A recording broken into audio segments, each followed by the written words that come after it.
Hi, welcome back to Tony's Reviews. In this video, I'll be showing you Ava Credit Builder Honest Review. So Ava is designed for people who want to build credit without jumping straight into traditional credit cards or loans. Instead of giving you a normal credit card you can swipe anywhere, Ava takes a more controlled approach. When you sign up, there's no hard credit check, which is a big relief here for a lot of people starting out or rebuilding. Ava then sets you up with Credit Builder card and, depending on your plan, a savings-based Credit Builder feature. Both are reported to Experian, Equifax, and TransUnion. And that reporting is the whole reason Ava exists.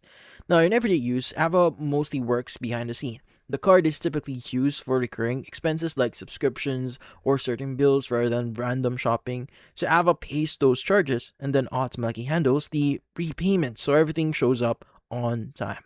Because the balances are paid consistently, there's no interest piling up, which is something many users on, let's just say, Trustpilot and review platforms here say made credit feel less scary again. Now, people often describe it as quiet credit building because once it's actually set up, you don't have to think about it much. Now, Ava also includes a save and build feature that works more like a structured credit builder account. Now, you put money aside gradually, and those regular contributions are reported as positive payment history.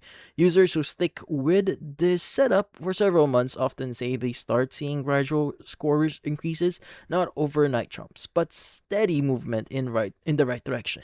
Now, Trustpilot reviews include plenty of stories from people who saw meaningful improvements after combining Ava with other good habits, like paying bills on time and keeping other balances low. Now, where opinions become mixed is around the value and speed. Now, Ava usually charges a monthly membership fee, and some users feel the progress can be slow compared to other options. Now, Reddit credit forums often point out that while Ava helps with payment history and adds trade lines here, it doesn't always do much for credit utilization or showing lenders you can manage larger limits. Because of that, many people see Ava as a starter tool rather than something you rely on forever. Now, there are also some complaints here worth mentioning. So, BBB records and handful of app reviews mentioned issues like bank linking problems, delayed reporting, which cause frustration for some people. Now, those aren't the majority of experience though, but they do come up enough that people recommend keeping an eye on your credit report and not assuming everything is perfect automatically.